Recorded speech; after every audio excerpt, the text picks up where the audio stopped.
기대하시는 것처럼 아메이 퀸과 그다음에 저희 인덕션 제품 그리고 여기다 플러스 알파로 저희가 5월은 바로 바디키가 같이 진행이 되는 달이잖아요. 그래서 우리가 체중 감량을 할 때에 도움이 되는 식사 방법과 그리고 조리 원리에 대해서도 잠깐 같이 안내를 드릴 예정입니다. 그래서 오늘은 전반적으로 이 체중 조절을 위한 식사 요법에 대해서 먼저 말씀을 드리고 그리고 제품 소개가 같이 들어간다라고 생각을 해주시면 될 것 같아요. 그래서 제가 누군지 모르겠다, 처음 보신다라는 분들도 계시고, 제가 한 3, 4년 전에 뵀어요 라는 분들도 계실 거예요. 저는 원래 아메이 브랜드 체험센터에서 뉴트리라이트 영양 강의를 10년 정도 하다가, 예, 그리고 본사에서 같이 일을 하게 되었어요. 그래서 지금은 1년 정도 퀸 강의를 같이 진행을 하고 있습니다. 그래서 저희 이제 의아해하시는 분들이 있어요. 영양 강사가 왜 퀸 강의를 하나요? 바로 오늘 주제와 내용들을 살펴보시면은요. 아메이 퀸이라고 하는 조리 도구는 이 영양과 뗄래야 뗄 수 없고 영양을 가장 잘 살릴 수 있는 조리 도구구나를 또 한번 알아보실 수가 있을 거라고 생각이 듭니다. 그래서 지금부터 본격적으로 저희 더 맛있고 건강하게 아메이 퀸 TI를 통한 조리 원리와 체중 조절을 위한 식품과 조리 방법에 대해서 알아보시도록 할게요. 일단은 우리 리더님들께서 지금 뵈는 분들은요, 전혀 지금 바디키, 뭐, 체중 감량 이런 거에 해당이 안 된다라고 생각이 듭니다. 네. 그런데 체중 감량을 하시는 분들이 계실 거예요. 소비자님들이나 이러한 분들. 이랬을 때 우리 리더님들께서 활용하시면 너무 좋으실 것 같아요. 이 자료입니다. 무엇이냐? 바로 체중 감량을 하시게 되면은 절약 효과가 있다라는 거죠. 그러면 어느 정도의 비용을 절약을 할 수 있느냐? 바로 지금 보시는 자료와 같아요. 그래서 비만이신 분이 과체중 정도까지만 우리가 바디키라는 프로그램은 어떤가요? 맞춤형이라는 거죠. 그래서 나에게 적정한 양만 체중 감량을 할 수 있게끔 도와주는데 내가 이것에 성공을 해서 8주 후에 벌어들이는 돈을 환산을 하게 되신다라면은 약 50대 분들 같은 경우는 5,500만 원 정도를 내가 절약을 하는 효과가 있다라고 봐주시면 되겠습니다. 그리고 만약에 비만하신 분이 적정 체중까지 내가 3개월, 6개월 노력해서 내가 감량을 하신다면 거의 1억에 가까운 비용을 절약을 하실 수가 있다라는 결과예요. 그래서 내가 지금 체중 감량을 안 해도 나는 먹고 싶은 거 먹고 내가 살고 싶은 대로 살겠다라는 분들 사실은 이러한 건강적인 부분 때문에 들어갈 앞으로의 비용이 굉장히 크기 때문에 이 비용의 절약 효과만 생각을 하신다라면은 오늘부터 당장 조금 시작을 해주시면 어떨까라는 생각이 듭니다. 그렇다면은 내가 체중 감량을 하겠어요. 라고 했을 때 많은 분들이 누군가에게 조언을 하시고 이럴 때 할 수 있어, 할 수 있어를 외칩니다. 리더님들 체중 감량이 정말 의지의 문제일까요? 근데 대부분의 분들이요, 의지의 부족 때문에 체중 감량이 어렵다라고 생각을 한다라는 거예요. 사실은 비만이라는 것은 병원에서도 클리닉이 열릴 정도로 비만은 개인 혼자 스스로 의지를 갖고 할 수 있어라고 외치면서 할 수 있는 부분이 아닙니다. 전문가의 도움이 필요하다. 그리고 하나의 프로그램이 필요하다라는 부분인데요. 여전히 많은 소비자들은 자신이 할 수 있어 의지만으로 체중 감량이 가능하다라고 생각을 하고요. 그리고 내가 지금부터 내가 체중 감량을 했을 때 성공을 하려면은 그 외에 전문적인 치료가 필요하다라고 생각하시는 분들은 단 10%밖에 되지 않는다라는 사실입니다. 그래서 우리 리더님들께서 앞으로 만나보실 소비자님들은 여전히 이 사고방식에 아직도 매몰이 되어 있다라는 사실이에요. 그러면 어떻게 해주시면 되세요? 이것을 일깨워 주셔야 돼요. 체중 감량이 어려운 것은 나의 의지 부족뿐만 아니라 사실은 내가 체중이 불어날 수밖에 없는 여러 가지 요인이 있는데 이것을 해결을 할 수 있는 전문가의 조언이 필요하다라는 사실입니다. 그래서 이러한 부분을 생각을 하시면서 이분들의 얘기도 함께 들어보시도록 하겠습니다. 누구냐면요. 바로, 네, 파일이 큰가요? 네.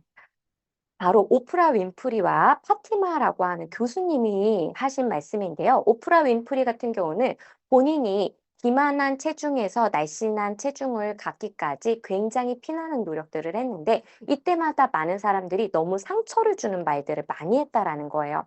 지금 다음 장면이 넘어가지 않고 있어서 제가 네, 잠깐 그냥 말로 풀어드리고 있는데요. 그랬는데 알고 보니까 이것은 의지의 부족이 아니라 바로 음식을 대할 때 나의 뇌와 그리고 음식과의 상호작용 때문이었다라는 거예요. 그래서 내가 할 수 있어라고 하면서 그냥 내가 잘못된 패턴의 음식 섭취를 계속적으로 유지하는 것이 아니라 내가 그때그때 순간마다 선택하는 음식에 따라서 나의 뇌가 다르게 작용을 하기 때문에 이것을 꼭 해주시면은 체중 감량이 훨씬 더 쉽다라고 얘기를 하고요. 비만 전문가이자 하버드 대학교의 교수님인 파티만 교수님은 바로 우리 몸이 체중을 조절하는 방식은 각자가 다르기 때문에 나에게 맞는 체중 감량 방법을 선택을 하고 나에게 적정한 양만큼만 체중을 감소하도록 노력을 하는 게 필요하다라고 얘기를 합니다. 그러면 우리 리더님들, 우리가 이렇게 체중 조절을 어렵게 하는 부분들이 무엇이 있을까요? 바로 첫 번째는 바로 유전적인 요인입니다. 그러니까 나는 정말 물만 먹어도 살이 찌는 것 같아. 이제 같아가 아니에요. 진짜 그러신 분들이 있다라는 거죠. 이따가 유전적인 부분도 같이 말씀을 드리겠지만 바로 유전자의 영향이 크신 분들이 있고요. 유전자의 영향이 작으신 분들이 있어요. 그리고 영양가가 없는 음식인지 모르고 매일마다 무분별하게 드시는 분들이 있다라는 거죠. 그리고 마지막으로는 호르몬의 문제입니다. 그래서 이 세 가지를 바탕으로 해서 어떻게 내가 앞으로 관리를 해야 되는지 함께 알아보도록 할게요. 첫 번째는 아까 유전자 탓이다라고 말씀을 드렸습니다. 그러면 살찌는 유전자가 무엇인지 알아보시면 되겠죠. 그리고 이 유전자의 변이가 나에게 어떠한 영향을 주는지를 보여드릴 거예요. 그리고 마지막으로는 유전자 변이를 우리가 갖고는 있지만 이것은 스위치를 켜고 끄는 음식에 따라서 달라질 수가 있습니다. 그래서 약화를 시킬 수 있는 방법에 대해서 차근차근 알려드리도록 할게요. 첫 번째로는 살찌는 유전자 몇 개 정도 있을까요? 지금 과학자분들이 계속 밝혀내고 있거든요. 몇 개 정도 있을까요? 지금 현존하는 밝혀진 6개. 이게 다가 아니에요. 몇 개 있을까요? 10개 업입니다. 20개 업입니다. 130개 업입니다. 400개. 네, 400개가 있어서요. 어떤 사람들은 이 400개를 정말 다 갖고 있다. 그럼 진짜 힘들게, 허리죠, 진짜. 그러면 너무 힘들 것 같아요. 그래서 이것을 얼마만큼 많이 이러한 변이를 갖고 있느냐에 따라서 이 사람이 살이 더 쉽게 빠지고 어렵게 빠지고가 달라진다라는 거죠. 그리고 지금 표에 보여드리는 이 6개의 이 유전자 변이는요. 사실은 제가 대표적인 것만 몇 개 뽑아온 거라고 보시면 되세요. 그래서 대표적으로 FTO와 그리고 MC4R이 가장 유명합니다. 그래서 FTO는 지방의 축적과 관련이 되어 있고요. 그리고 MC4R 같은 경우는 식욕과 관련이 되어 있어요. 그래서 이러한 유전자가 부모로부터 돌연변이 없이 정상적으로 잘 주어진다라면은 우리는 체중 조절하는데 전혀 문제가 없지만 살짝 변이가 있는 유전자를 누군가에게 받게 되면은 우리는 살이 더 잘 찌는 경로로 갈 수밖에 없다라는 거죠. 그리고 맨 아래에 있는 두 가지는요, 현존하는 유전자 중에 가장 강력하다. 이 유전자의 변이가 있으면 보통 사람의 6배 정도 체중이 증가할 위험률이 높아진다라는 사실입니다. 그래서 내가 이러한 유전자 변이가 있어 라고 생각을 하시면 당장 그럼 나 어떡하지? 라고 생각이 드실 수 있어요. 하지만 이것을 해결을 할 수 있는 방법이 있습니다. 리더님도 아시잖아요. 뭐예요? 후생 유전자 학이라고 해서요. 요즘에는 내가 타고난 유전자가 나쁘지만 이것을 작동시키느냐 아니냐는 나의 환경에 따라서 달라진다라는 겁니다.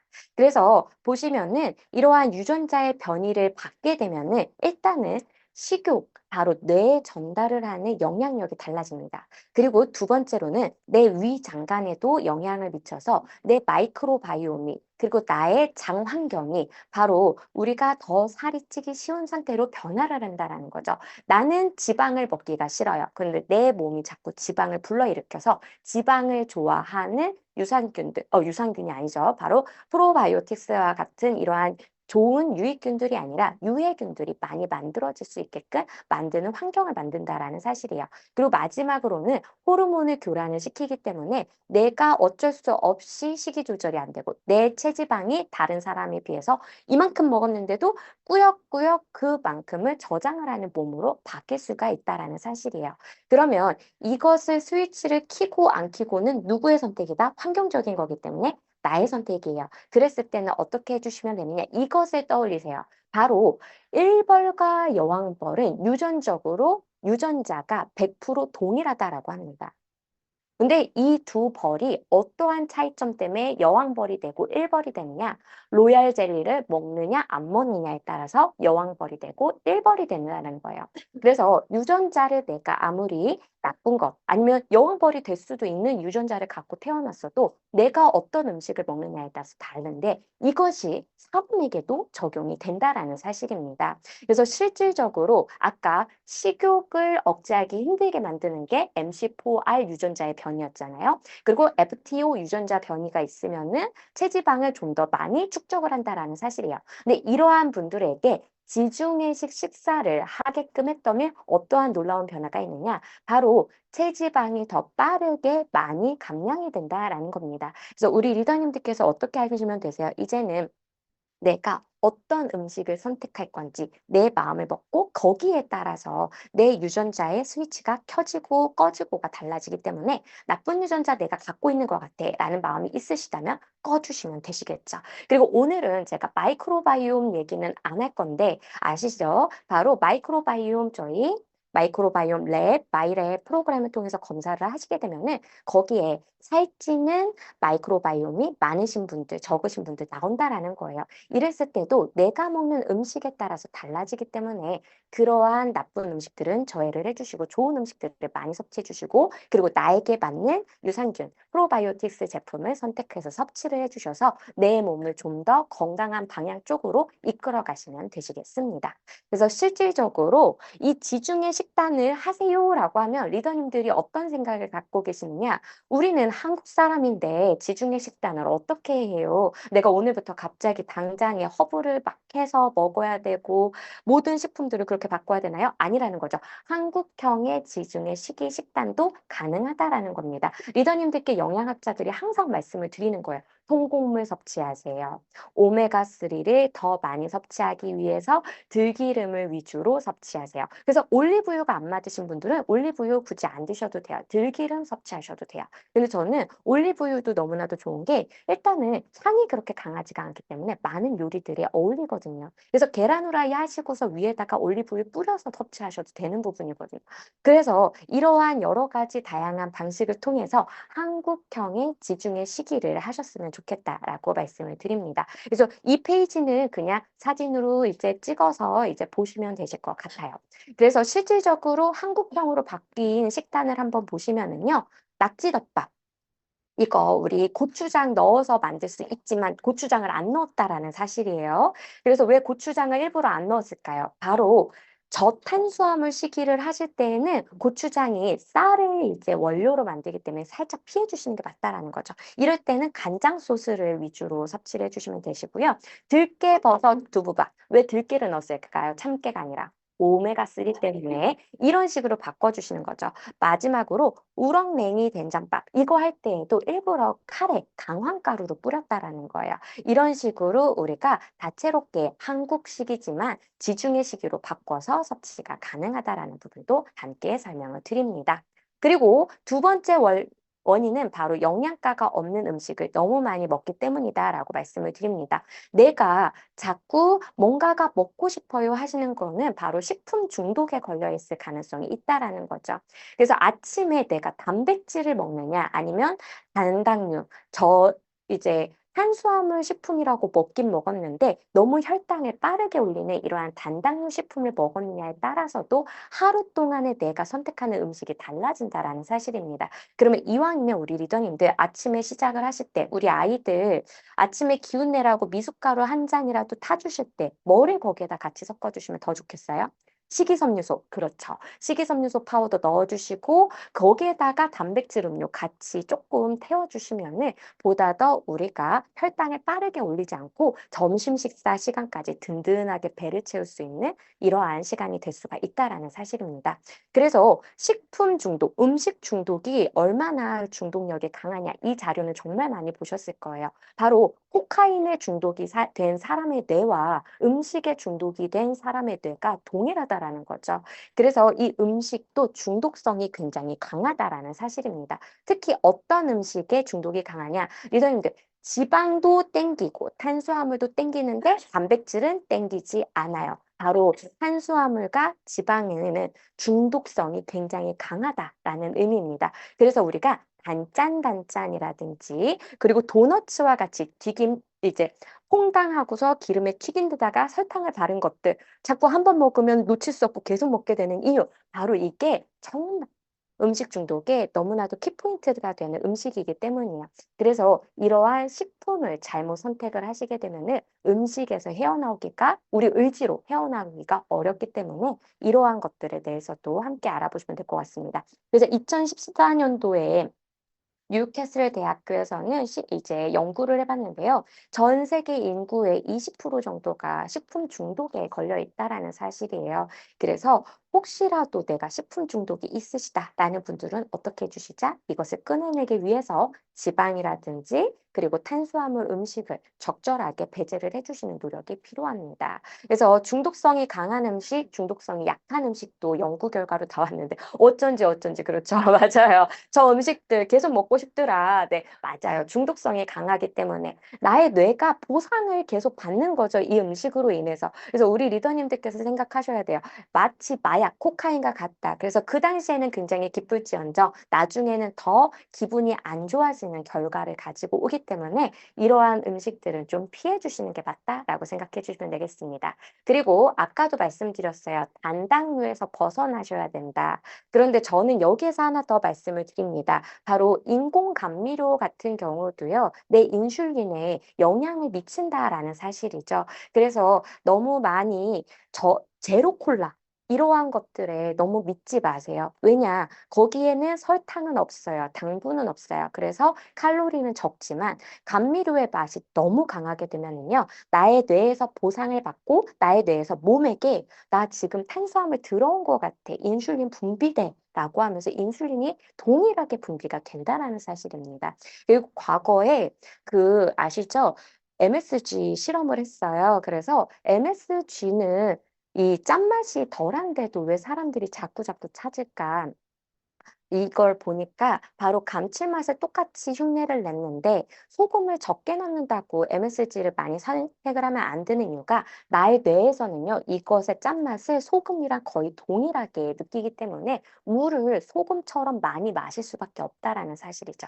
그래서 이것에는 나트륨이 없어요. 이것에는 네, 포도당이 없어요. 그렇다라고 해서 내 인슐린에 나의 식욕 중추에 영향을 안 미치는 것이 아니라 다 영향을 미치기 때문에 내가 설탕을 그냥 그대로 많이 먹은 것과 동일한 효과가 나타날 수가 있습니다.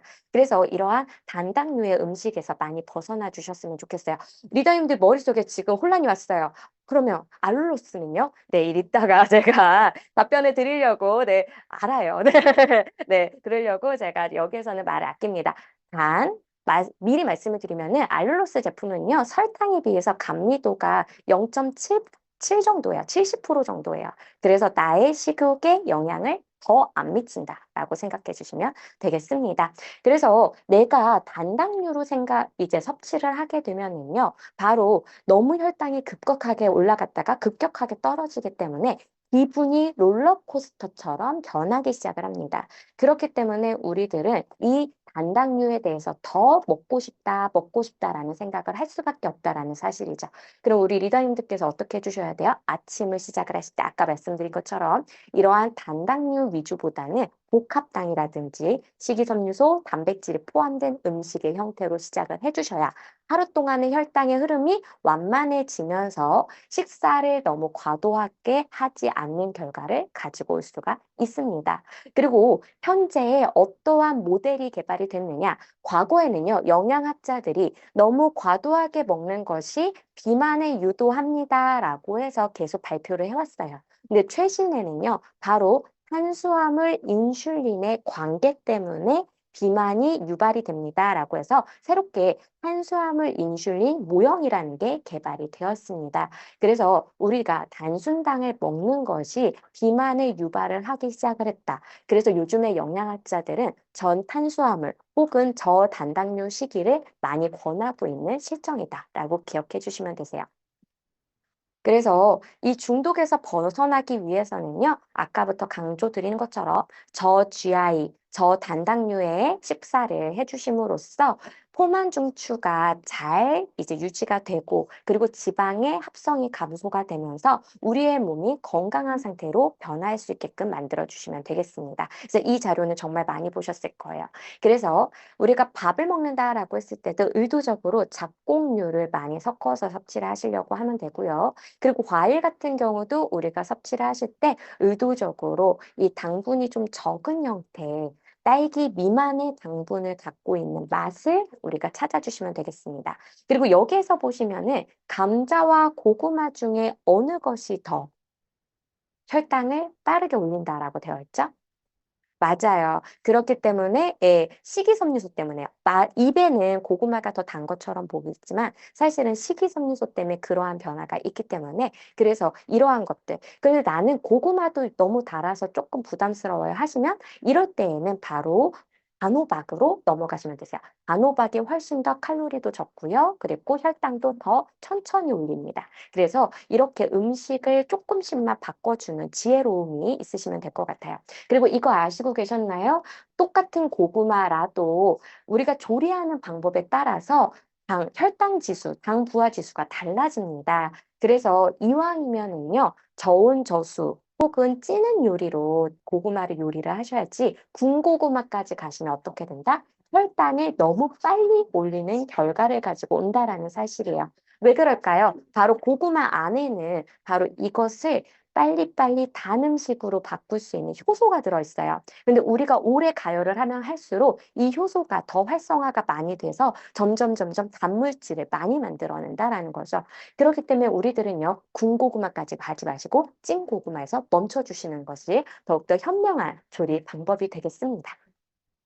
그리고 마지막으로 우리는 호르몬의 노예라는 거 많이 느끼시죠? 저는 요즘에 이제 40대가 되면서 많이 느끼고 있어요. 그래서 정말 호르몬의 노예가 되는구나. 왜냐, 이 호르몬에 따라서 제 기분이 급격하게 변하더라고요.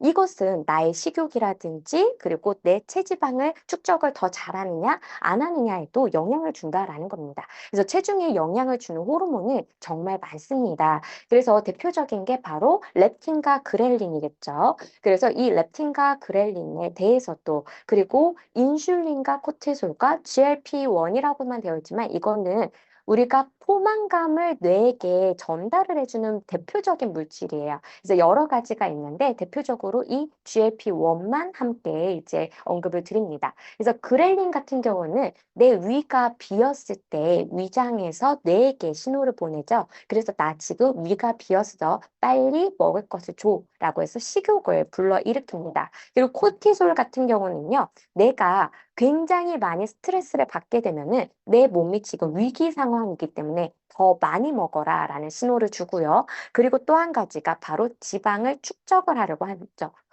아닌데요. 저는 스트레스 받으면은 안 먹게 되고 오히려 살이 쪽쪽 빠지던데요. 이것은 스트레스의 정도에 따라서 기간에 따라서 다르다라고 보시면 되세요. 그래서 급작스럽게 지금 한 번 있는 스트레스 상황에서는 그러한 반응이 와요. 왜냐? 나는 지금 급작스럽게 스트레스를 받았기 때문에 빨리 도망을 가야 되죠.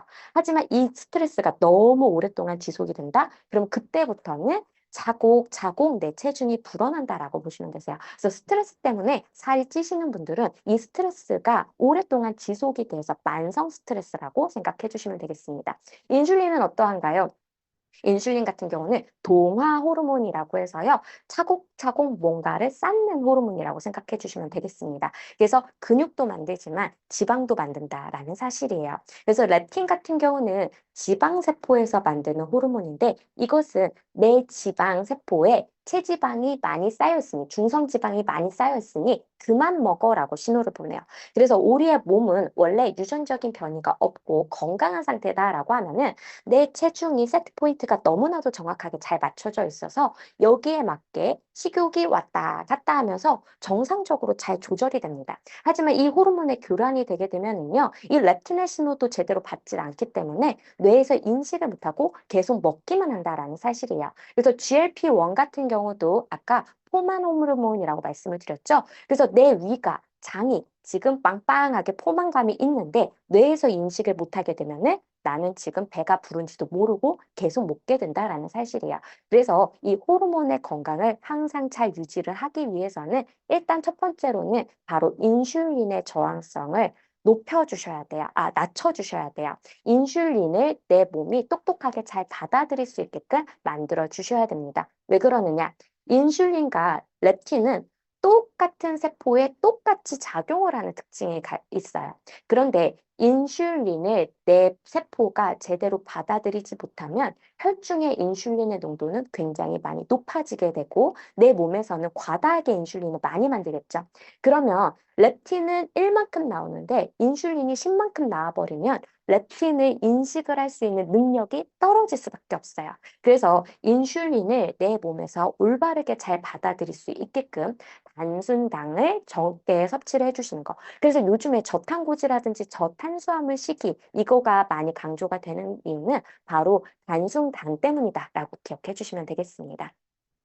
그래서 이 호르몬에 영향을 주는 생활 요인이 있어요. 지금부터 하나씩 보시면은 식사 간격입니다. 그래서 식사 간격이 너무 많이 떨어져 버리게 되면은요, 그 공복 시에 약간 내가 너무 배가 많이 고파지기 때문에 폭식을 할 가능성이 높다라는 거죠. 그래서 내가 만약에 지금 폭식 요인이 좀 있다라는 분들은요, 바로 중간중간에 건강한 바로 인슐린을 높이지 않는 이러한 건강한 종류의 간식을 섭취를 해주심으로써 바로 이 식사 간격을 계속적으로 좁히는 이러한 과정을 갖고 계시면 될 것 같아요.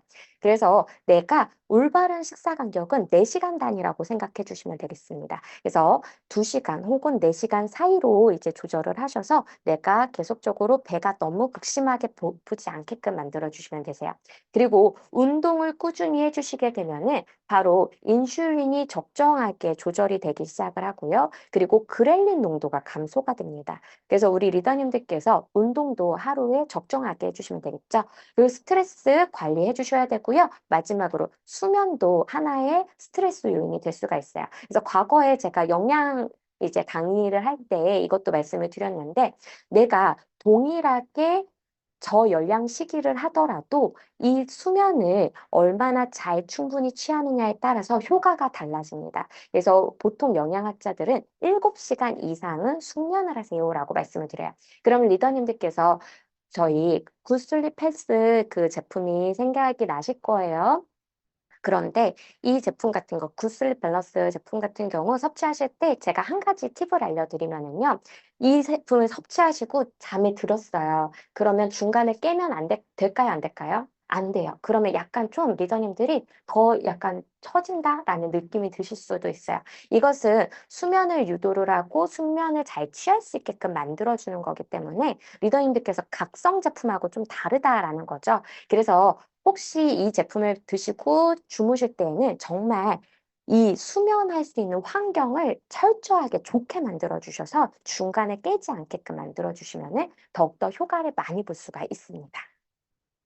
그리고 식이습관 같은 경우도요. 단백질과 그리고 식이섬유소가 이 호르몬의 변화에 도움을 많이 줄 수가 있어요. 그래서 내가 음식을 선택을 했는데 어쩔 수 없이 내가 단순당을 먹게 된다? 아까부터 강조드렸어요. 그럴 때는 식이섬유소와 단백질을 리더님들께서 다양한 방법을 통해서 추가를 해주시면 되는데 우리에게는 뉴트리라이트 영양이라고 하는 너무 좋은 이제 제품이 있잖아요. 그래서 식이섬유소 제품과 단백질을 통해서 우리 리더님들께서 조절을 해주시면 되겠습니다. 그리고 우리 신체 리듬이라는 게 굉장히 중요해요. 뭐냐? 호르몬을 조절을 할 때에는 나는 지구에서 태어나서 태양계에 영향을 받는 사람입니다. 그렇기 때문에 태양계에 내 몸을 맞추는 게 굉장히 중요해요. 그래서 해가 질 때는 내가 쉬어주려고 노력을 해주셔야 되고요. 해가 뜨면 그때부터는 왕성하게 활동을 해주시는 게 좋아요.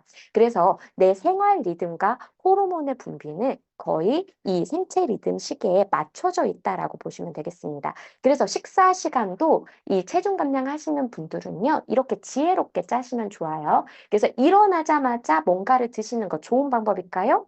아니에요. 일어나자마자 뭔가를 드시는 거. 물은 좋아요.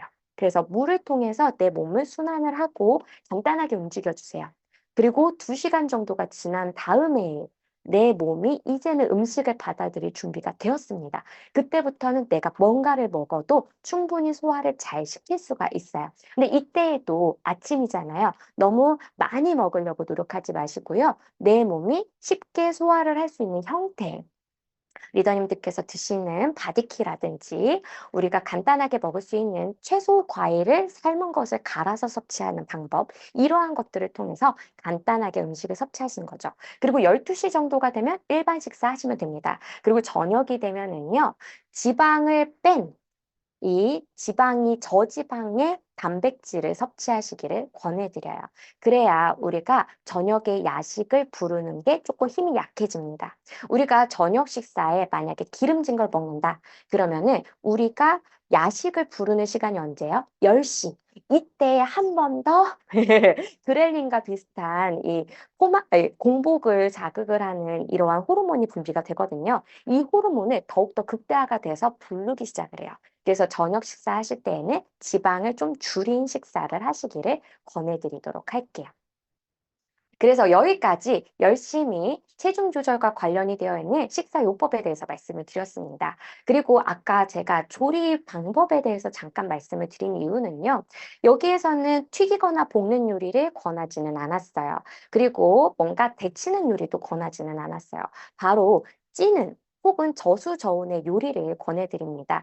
그리고 아까 고구마에서 제가 살짝 이제 언급은 드렸지만 조리 방법에 따라서 저렇게 당분이 높아지고 낮아지고잖아요. 그래서 고온일수록 더욱더 그렇게 당분을 만들어낼 수 있는 힘이 강해지기 때문에 그래서 저온 요리.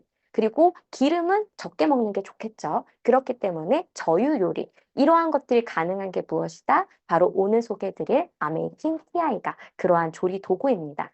그래서 일단은 내가 체중 조절을 위해서 식사를 조금 관리를 하겠어요라고 했을 때 영양학회에서 권해드리는 게 가장 기본의 스탠다드한 형태입니다. 그래서 이것을 바탕으로 해서 저희 바디키 모델도 만들어졌기 때문에 이것을 조금 알고 가시면 식사를 구성하시기에 가장 좋으실 것 같아요. 그래서 보통은 탄수화물 5, 단백질 3, 지방 2, 5대 3대 2의 비율 정도로 이제 말씀을 드려요. 그리고 아까 지중해식 식단은 어땠나요? 5대 2대 3, 바로 단백질이 2고 지방을 3. 지방은 어떤 지방일까요? 바로 오메가3와 같은 불포화 지방산, 올리브유와 같은 불포화 지방산을 포함을 한 지방을 말을 합니다. 그래서 우리 리더님들께서 나는 지금 조금 지방을 먹기만 하면 살이 찌는 형태 같아 라고 느끼시는 분들, 마이랩을 통해서 그러한 것들도 같이 나오잖아요. 그러한 분들 같은 경우는 지방을 2, 단백질로 3으로 가져가시고요. 나는 식욕 조절이 좀 어려운 사람이야 라고 하셨을 때는요. 단백질을 2, 지방을 3으로 가져가셔서 이것을 조금 구분 지어서 나의 식단을 만드시면 되시겠습니다. 그래서 지방 섭취를 줄이기 위해서는요, 여러 가지 방법이 있는데, 이 중에서 한 가지 말씀을 드릴 것은 튀긴 음식을 만약에 하시더라도 1분 내에 바로 키친타올에 그 표면을 이렇게 닦아주시면은요, 그 표면에 있는 기름이 안으로 들어가는 걸 막을 수가 있습니다. 그래서 꼭 바로 직후에 키친타올로 한번 닦아주시는 것을 해주시면 되시겠죠. 그리고 소스 문제예요. 샐러드가 너무나 또 이제 체중 감량하실 때 많이 이용을 하시는데 이 소스를 선택을 잘못하시는 분들이 정말 많습니다. 이때에는 저는 대체적으로 올리브유에다가 소금을 살짝 가미를 한 정도의 소스를 많이 권해드려요.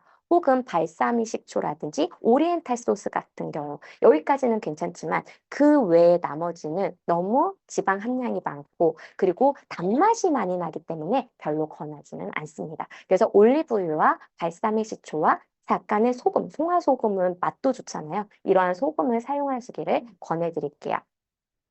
그리고 채소와 과일은 적절인데 채소는 그래도 많이 섭취하셔도 돼요. 근데 과일 같은 경우는 어떻게 섭취하셔야 돼요? 적당량을 섭취해 주세요. 과거의 과일 같은 경우는 충분히 섭취하셔도 괜찮았어요. 근데 지금의 과일은 어때요? 영양가는 적고 당분이 너무 많아요. 사람들이 계량을 그런 방식으로 해놨어요.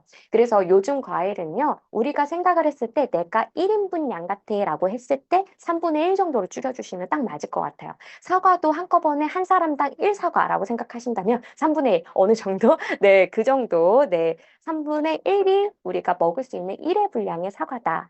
바나나도 한 개가 다가 아니라고 알고 계시죠? 맞아요. 바나나도 사실은 2분의 1개가 1의 분량이에요. 그래서 딸기 같은 경우도, 네, 리더님도 지금 충격적인가 봐요. 네, 죄송해요. 네, 딸기 같은 경우도, 네, 리더님들 7에서 8알 정도가 딱 1의 분량이에요. 그래서 내가 1의 분량을 올바르게 알고 섭취하시는 것이 중요하다라고 말씀을 드립니다. 점점 저 리더님도 곡소리가 나요. 네, 아닙니다.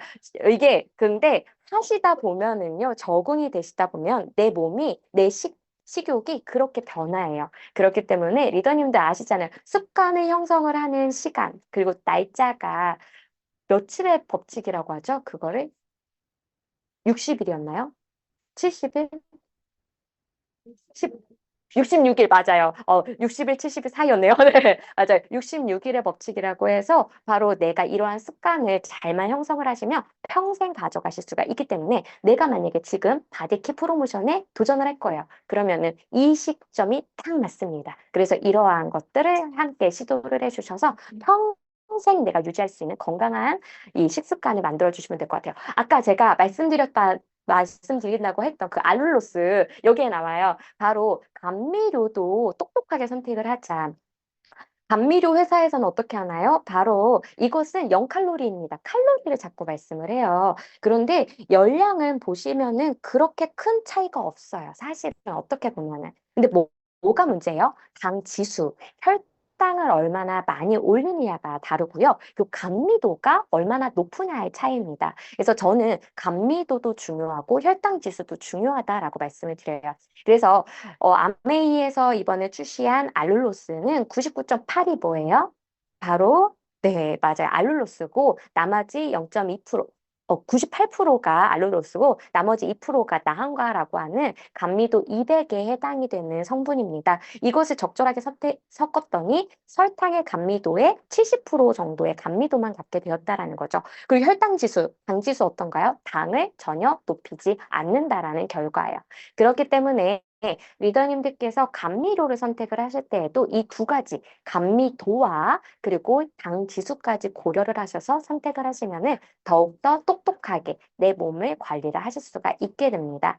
그리고 마지막으로 이거는 그냥 영양학회에서 말을 하는 비만학회에서 말을 하는 방법이에요. 그래서 자유롭게 드셔도 되는 음식들이 있고요. 되도록이면 피해야 되는 음식들이 있습니다. 이 두 가지의 차이는 우리 리더님들이 눈에 보실 라도 몸에 좋은 거는 많이 먹어도 되고 몸에 나쁜 거는 안 먹는 게 좋겠구나 아실 거예요. 뭐 아이스크림이라든지 라면이라든지 이러한 것들입니다. 그래서 내 식욕을 자꾸 자극을 하는 나쁜 음식들은 이제 끊어낸다라고 생각하시면 되겠죠.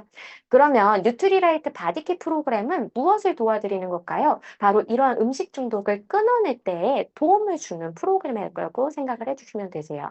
그래서 내가 체중 감량을 할 때 보조적이고 그리고 상담자들이 있잖아요. 그 상담을 받으면서 체계적으로 관리를 할 수가 있기 때문에 제가 오늘 알려드리는 정보를 믹스해서 잘 이용을 해주시면 더욱더 도움이 많이 되실 것 같습니다. 그리고 이왕에 내가 아메이 퀸티 아이와 같은 조리 도구로 요리를 해서 섭취를 하신다라고 했을 때 채소를 영양가 있게 더 잘 먹는 게 좋잖아요. 그래서 채소를 어떻게 먹으면 좋냐? 바로 재료에 맞게 조리를 하시는 게 맞습니다. 향을 가지고 있는 대체적인 마늘이라든지 양파라든지 이러한 식품들은 생 채소 그대로 먹는 것이 가장 좋다라고 해요. 그래서 마늘이나 양파 같은 경우는 맨 마지막에 넣어주시면 되시겠죠. 특히 양파 같은 경우는 얼음물에다가 살짝 담궈 놓으셨다가 먹는 방법들, 이러한 것들을 취해 주시면 됐습니다. 그리고 나머지 우리가 알고 있는 채소들은 대부분이 영양가를 높이기 위해서는 우리가 요리를 가열을 해주시는 게 좋아요. 그래서 채소들은 살짝 가열을 해서 좀 더 영양가가 높이는 방법으로 섭취를 해주시면 되세요. 그리고 채소 같은 경우 너무 열심히 빡빡 껍질을 다 까지 마세요. 왜냐, 채소 같은 경우는 겉에 색깔이 있는 것들, 고구마라든지 당근은 어떨까요? 당근은 껍질 다 까셔도 괜찮습니다. 속까지 색깔이 있기 때문에. 그런데 이것처럼 겉에 색깔이 나타나 있는 경우, 양파도 어떻게 보면 겉에 색깔이 있잖아요. 그래서 겉에 색깔이 있는 경우에는 껍질을 물로, 그 다음에 수세미 같은 것들로 살짝만 제거를 해주셔서 껍질째 먹는 것이 좋다라고 보시면 되세요. 감자는 어떨까요? 껍질에 식이섬유소가 가장 많아요.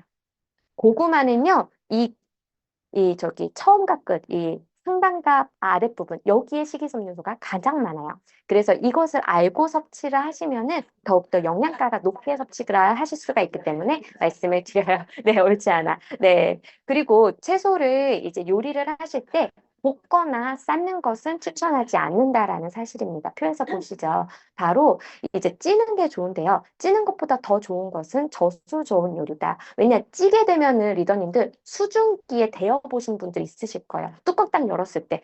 이때 엄청 뜨겁잖아요. 그래서 우리가 수증기의 온도와 물이 끓는 물의 온도는 살짝 다릅니다. 수증기의 온도는요, 120도예요. 고온이죠.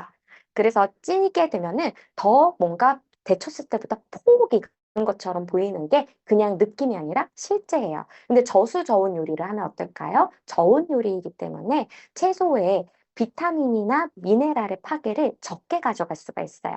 그래서 오늘 제가 계속 저수저온 요리도 그래서 강조를 드립니다. 그래서 아메이퀸 TI의 비타락 쿠킹 테스트 결과를 보시면은요, 일반적인 요리를 했을 때보다 이러한 영양소의 보존율이 훨씬 더 높다라는 거죠. 그 이유는 통다중 구조와 묵직한 뚜껑이 만나서 모이스처실 효과를 갖고 오기 때문에 이것 때문에 가져올 수 있는 효과다. 저수저온 효과, 저유 효과다라고 보시면 되겠습니다.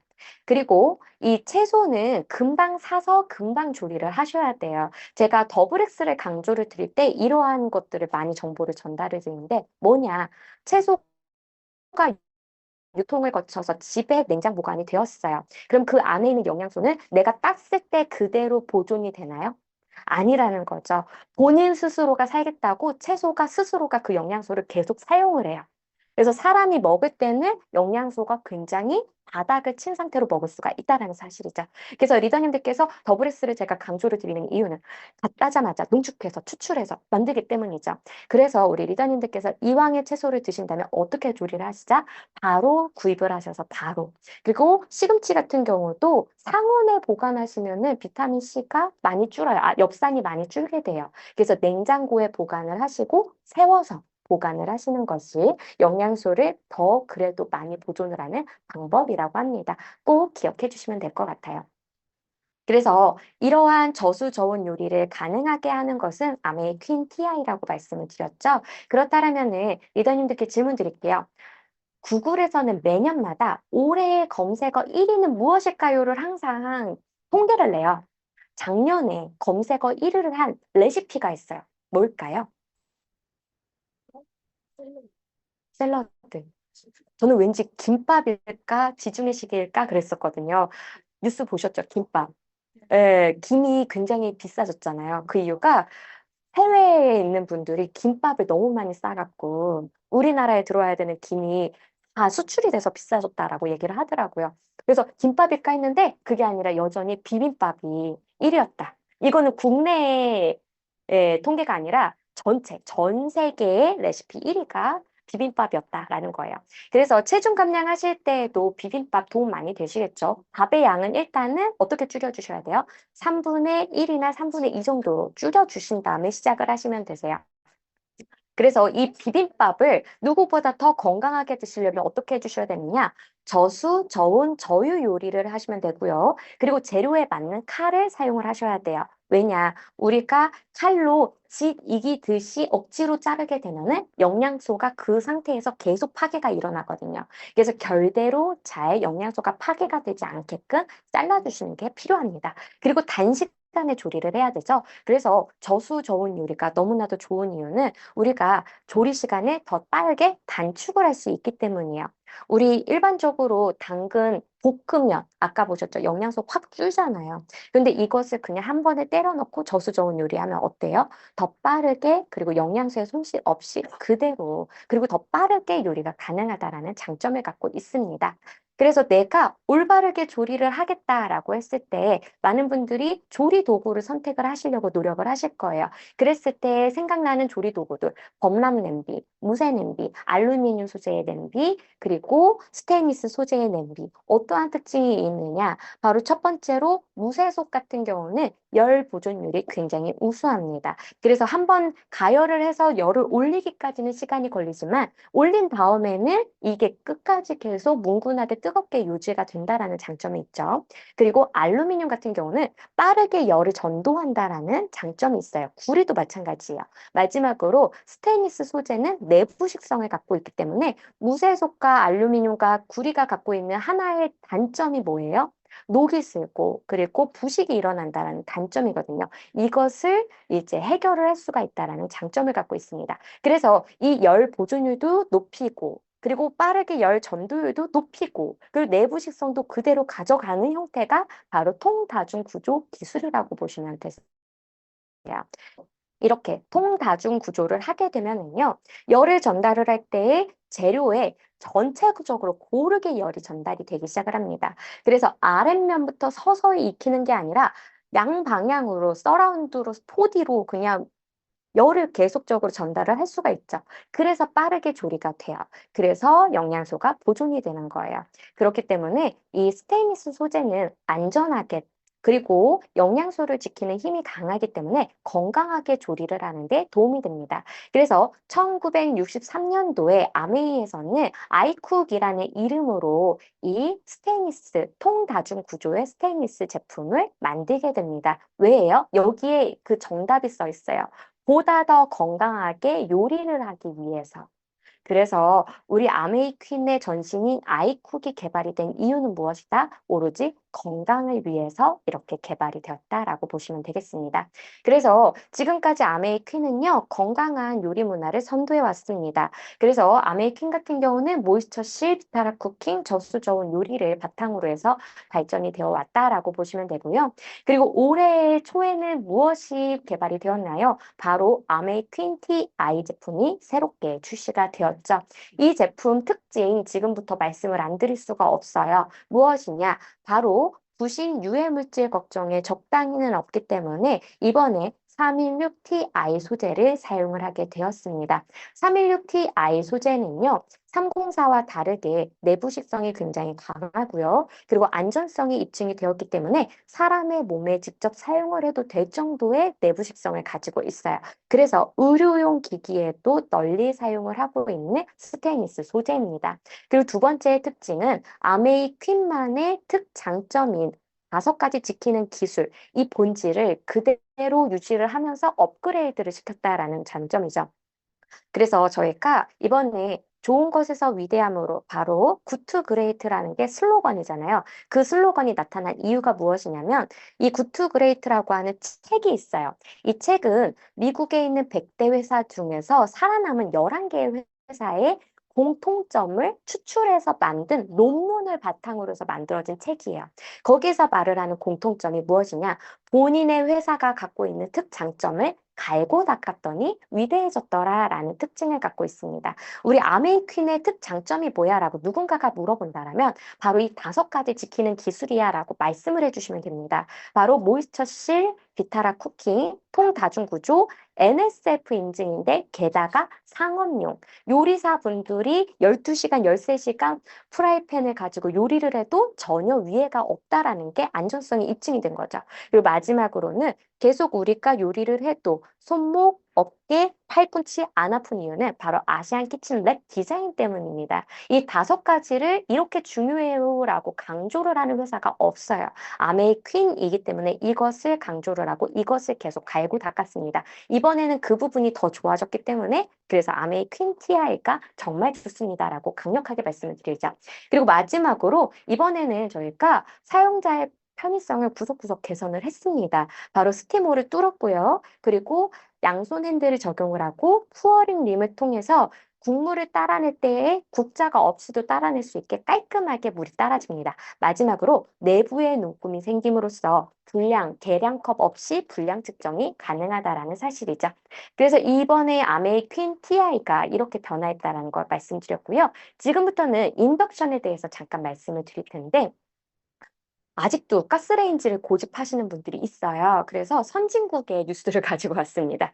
바로 캘리포니아 와 미국, 선진국이죠. 네. 이 미국에서는 지금 2023년도부터 가스레인지 이제 전면 사용 금지를 조항으로 내세우고 있습니다. 이게 지금 통과가 되는 과정에 있다라는 거죠. 왜냐? 사람들이 인식을 하고 연구를 해보니까 가스레인지가 만들어내고 있는 이산화질소, 일산화탄소, 그리고 포름알데히드 등의 유해가스가 사람들에게 굉장히 많은 위해를 가한다라는 게 밝혀졌어요. 그래서 사람들이 이제는요, 아예 가스레인지 제조사에서 제조도 못하게끔 지금 법안을 만들고 있는 상태라고 합니다. 이렇게 위험하기 때문에, 그리고 우리 아이들에게는 더 치명적이죠. 이 가스가 위로 올라가면 좋은데 어디로 떨어져요? 아래로.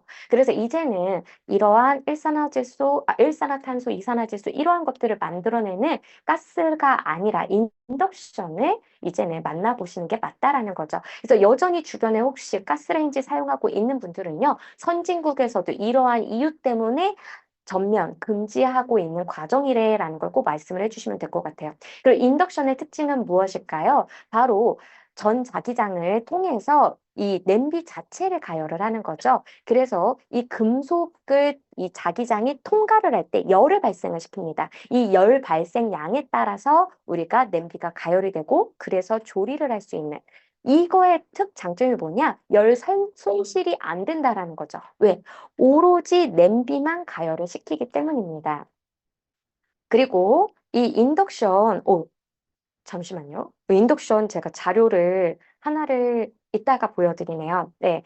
여기에서 이제 말씀을 살짝만 드리면은 아까 리더님께서 추가적으로 좀 이것도 알려줬으면 좋겠어요 라고 하시는데 이거 같이 말씀을 드릴게요. 자동 완성 메뉴 이전하고 지금이 조금 다르게 적용이 되어 있다. 이 기능이 조금 다르게 이제 지금 들어가 있다라고 말씀을 해주셔서 같이 설명을 드립니다. 인덕션에서 온도를 올리는 방법이 두 가지가 있어요. 첫 번째는 서서히 가스불처럼 화력을 올리는 방법이 있고요. 두 번째 인덕션 같은 경우는 처음부터 180도를 목표로 해서 확 올렸다가 우리가 목표하는 게 160도예요. 그러면은 이거를 딱 전류를 차단을 해서 그 정도로 서서히 온도를 낮춰서 160도를 맞추는 그러한 이제 방법이 있는데 이번 제품 같은 경우는 두 번째 방법이죠. 그래서 이제 사람들이 비유를 할 때 첫 번째 방법은 만약에 수돗물을 1리터를 받는다라고 했을 때 조금의 양을 쫄쫄쫄쫄 흘러서 1리터를 받는 방법이 있고요. 두 번째 방법은 뭐예요? 처음에 크게 열었다가 딱 잠궈서 1리터를 그냥 빠른 속도로 받는 방법. 이렇게 있다라는 사실이에요. 그런데 이제 두 번째 방법이 어떻게 보면 열 효율이라든지 인덕션의 효율 면에서 에너지 효율 면에서는 두 번째 방법이 더 좋아서 아마도 이번 제품은 그렇게 개발이 되지 않았을까라는 생각이 듭니다. 오늘 제가 이제 이 피드백을 받아서 제가 개발자님께 따로 이렇게 개발을 한 이유, 그러니까 이전하고 왜 다른 방법을 쓴 이유는 여쭤볼 거예요. 그래서 전달을 드릴 텐데 이제 아마도 에너지 부분 때문이 아니지 않을까라는 생각이 듭니다. 그래서 두 번째 방법이기 때문에 어떻게 해주셔야 돼요? 만약에 내가 튀김을 180도로 하겠어요 하면은 처음부터 재료를 퐁당 빠뜨린 상태에서 하면 안 되고 180도가 되었다라는 걸 확인을 하신 다음에 넣어주시는 방법을 선택을 해주시면 되시겠죠. 그래서 이것도 함께 설명을 드리는데 웍 같은 경우는 뭐라고 되어 있어요? 설명에 바로 내가 180도를 목표로 튀김을 하고자 하시면 몇 도에 선택을 하세요? 200도에 맞춰서 선택을 하세요라고 되어 있어요. 그 이유는 바로 웍이 밑이 작잖아요. 그래서 위에 같은 경우는 밑보다는 온도가 살짝 떨어져 있는 상태예요. 그래서 위에까지 온도를 180도로 달구려면 그만큼의 화력의 세기가 있어야 되기 때문에 그래서 20도를 높여서 해달라라고 말씀을 드립니다.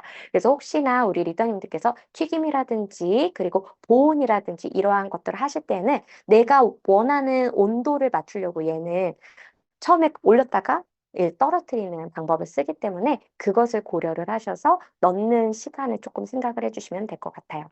그리고 아메이 퀸티 아이 너무나도 좋은 제품이잖아요. 그래서 구매를 하셨을 때 소비자님들께 꼭 잊지 말고 알려주셔야 되는 게 뭐예요? 바로 연마제 제거 방법을 꼭 알려주세요.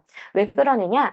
바로 연마제 제거를 간혹 가다가 안 하시는 소비자님들이 계세요. 그러면은 이 컴플레인을 거시거든요. 내가 새 제품 받아서 처음으로 세척하고 네, 이제 다 닦고 했는데 검은색이 뭐가 나온다. 그럴 경우가 있기 때문에 그래서 이거 연마제 제거가 너무 중요하다라는 거 말씀을 드리고요. 그리고 연마제 하면은 발암물질 이렇게 무섭게 생각하시는 경우가 있는데 우리나라 제조사들은 산화규소라고 하는 발암물질성의 연마제를 사용하지 않아요. 이거는 아예 식약처에서 공식적으로 말을 했어요. 그래서 우리나라에서 만든 아메이퀸 티 아이 제품이기 때문에 산화규소 걱정은 안 하셔도 됩니다. 다만 우리 이제 제품을 만든 회사에 확인을 하니까 연마제 성분이 산화알루미늄과 파라핀이 재료라고 해요. 그래서 이 각각을 없애기 위해서는요, 식초와 중성세제면은 이것이 가능합니다. 그래서 처음에 식용유를 바르셔서요, 이 지용성의 연마제가 둥 뜨게 만드시는 거죠. 표면에서. 그 다음에 시간이 조금 지난 다음에 이 식초와 그리고 중성세제를 통해서 제거를 하시면 모든 연마제 성분이 다 없어질 수가 있다라는 것도 기억해 주시면 되세요. 그리고 가끔 가다가 스테페 사용하실 때 들어붙어요, 눌러붙어요. 이것 때문에 정말 많이들 하소연을 해주세요. 그래서 가장 스텐펜을 이제 취급하시는 요리사님들의 노하우를 제가 다 검색을 해봤어요. 그래서 그 노하우 중에서 과학적인 원리로 이제 설명을 하는 노하우들이 있어갖고 이렇게 가지고 와봤습니다. 일단은 스텐펜에 이 음식들이 눌러붙는 이유는요, 그 금속과 음식에 있는 탄수화물과 단백질은요, 들러붙는 성질이 있다라고 합니다. 그래서 들러붙지 않게끔 우리가 떨어뜨려 놓으려면은 우리가 마치 논스틱 코팅팬처럼 이 코팅을 꼭 해주시는 작업이 필요하다라는 거죠. 그리고 면 같은 경우도 잘 들러붙잖아요. 그것은 면에서 나온 전분이 초반에 풀처럼 변하는 과정을 겪게 되는데 이때 제대로 저어주지 않으면 그대로 들러붙게 되는 거죠. 그래서 우리가 요리를 하시다가 면 투하시고 어디 가시는 분들이 있어요. 그러면 안 되고요. 초반에 1분 동안은 열심히 저어주셔서 이 풀이 물에 자연스럽게 녹아서 없어지게끔 만들어주시면은 바닥에 들러붙는 일이 거의 없다라고 보시면 되겠습니다. 그럼 코팅은 어떻게 할까요? 바로 리더님들 그거 많이 검색해 보셨을 것 같아요. 어느 정도 이제 달궈지면은 물을 떨어뜨려 갖고 구슬이 굴러가면은 딱 좋은 온도다. 맞아요. 그 온도가 200도입니다. 그래서 이 금속이 살짝 해 벌어져서 그 사이로 기름이 침투할 수 있는 가장 좋은 온도라는 거죠. 그래서 물을 탁 털어놨는데 이게 칙 하면서 그냥 증발이 돼버려요. 이것은 160도에서 180도 사이라고 보시면 되세요. 근데 구슬이 막 굴러다닌다? 200도 정도가 돼요. 그래서 이것을 한번 확인해 보시면 리더님들이 시간 기억하셨다가 이제 더 이상 물 구슬 안 만드셔도 된다라는 거죠. 그 다음에 오일 바르시고 그 다음에 바로 올리시는 경우 있어요. 그러면 안 돼요. 살짝 휴지기를 이제 주셔서요. 이 구멍이 해 벌어졌잖아요. 그럼 살짝 조여줘야 되겠죠. 이렇게 조여주는 1분 정도의 시간을 두신 다음에 요리를 하시면 완벽하게 코팅이 되기 때문에 계란 후라이도 어렵지 않아요. 그런데 여기에서 또 질문 주세요. 2분에서 3분 정도 휴지기 가지면 어때요? 안 돼요. 네, 그러면은 다시 그 온도가 떨어져 버리기 때문에 내가 두부라든지 아니면 계란 후라이 같은 거를 올렸어요. 그러면은 이 프라이팬이 온도가 낮아져 있잖아요. 그러면은 수분 같은 것들이 칙 하면서 증발이 되면서 살짝 그 공간을 떨어뜨려 줘야 되는데 그 공간을 안 떨어뜨려 주기 때문에 오히려 물이 기름을 벗겨버려요. 그래서 다시 착 달라붙을 수가 있기 때문에 그래서 1분 정도 어느 정도 온도가 유지된 상태에서 요리를 하시면은요, 바로 달라붙지 않고 요리가 잘 될 수가 있습니다. 제가 어제 이 방법으로 했더니 제가 공손이거든요. 두부도 계란 후라이도 너무 잘 됐어요. 그래서 제가 스스로에게 네, 역시 과학이야 요리는 이러면서 네, 칭찬을 했습니다. 그래서 리더님들도 이 방법 아시면은 이제는 어렵지 않게 생선도 구우실 수 있고요, 다 요리하실 수가 있습니다.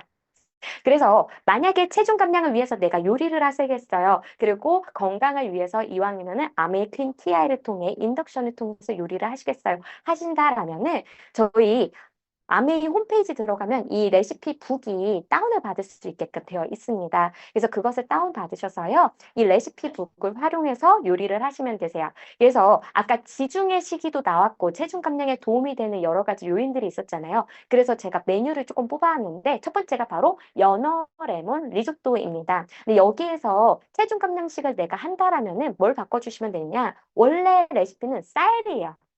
근데 흰쌀이 아니라 여기에 이제 귀리, 현미, 보리. 저희 이제 요리 강사님은 보리를 많이 추천을 하시더라고요. 너무 식감이 맛있대요. 재미있대요. 그래서 이 연어 레몬밥을 할 때 보리를 활용하시는 것도 적극 추천을 하시더라고요. 그래서 보리를 잘 물에다가 불리셔갖고 이 방법대로 이제 요리를 하시면은 정말 훌륭한 한국형의 지중해 식단이 될 겁니다. 그리고 잡채를 하시게 된다라면은 이렇게 어묵 잡채, 그러니까 고기 대신에 어묵이라든지 아니면은 당면 대신에 곤약이라든지 이러한 것들을 활용을 해주세요. 그래서 지금 보시는 거는 원래는 당면이었어요. 레시피가. 근데 제가 곤약면이라고 바꿔놨습니다. 그래서 이렇게 살짝살짝 내 냉장고에 있는 식품들, 환경만 바꿔주시면은 체중 감량 정말 어렵지 않게 하실 수가 있습니다. 그리고 마지막으로 발사믹을 활용한 버섯 샌드위치예요. 그래서 햄이라든지 이러한 것들 없이도 맛있게 단백질을 섭취하시면서 먹을 수가 있는 샌드위치인데 이때에도 팁이 하나가 있어요. 일단 이제 샌드위치 드실 때 이왕이면은 빵도 호밀빵이라든지 이러한 것들로 바꿔주시고요. 오픈 샌드위치를 강력 추천을 드립니다. 그러면 빵 섭취량이 절반으로 줄기 때문이죠. 그래서 위아래로 꼭 빵을 덮어야 된다라는 선입견, 이제 고정관념을 버리시고 오픈, 네, 빵 하나를 없애버리시고 네, 밑에만 빵을 갖고 가시면은 탄수화물도 적절하게 섭취를 하시면서 너무 많이 먹는 것을 막으실 수가 있다라는 사실입니다. 그래서 여기까지 이제 여러 가지 제가 준비한 많은 내용들 전달드렸습니다. 어떻게 도움 많이 되셨을까요? 네, 그래서 우리 리더님들께 마지막 정보 드리면서 마무리하도록 하겠습니다. 제가 처음에 시작할 때 무슨 정보를 드렸죠? 체중 감량하시면 절약할 수 있어요. 긍정적인 메시지를 보내드렸죠. 왜 그랬는지 이 자료를 보시면 아실 텐데 이 병원의 내담자와 환자와 상담을 할 때 긍정적인 메시지, 부정적인 메시지, 그리고 중립적인 메시지를 이제 전달을 했습니다. 그랬을 때 누가 가장 감량 효과가 좋았느냐? 바로 긍정적인 메시지가 가장 효과가 좋았어요. 근데 이게 또 웃겨요. 뭐예요? 부정적인 메시지가 2위예요. 이도저도 아니면은요, 전혀 응원의 메시지가 안 들어가기 때문에 자장, 네, 저조했다라는 사실입니다. 그래서 이왕이면 우리 리더님들께서 체중 감량하실 때, 너 이거 안 빼면 어떻게 돼? 이게 아니라 내가 빼면 이게 좋아진대. 라면서 긍정적인 마음으로 체중 감량에 들어가시면 더욱더 리더님들께서 기쁜 마음으로 체중 감량이 되지 않을까라는 생각이 듭니다. 오늘 내용 어떻게 유익하셨을까요? 네, 그래서 오늘 우리 리더님들께 이 체중 감량과 관련되어 있는 여러 가지 정보들 드렸는데요. 저희가 다다음 달 주제는 바로 혈당 관리입니다. 그래서 이제 계속적으로 2달마다 컨텐츠가 변경이 되기 때문에 그때도 만나기를 희망하면서 오늘 강의는 여기서 마무리하도록 하겠습니다. 감사합니다. 수고하셨습니다.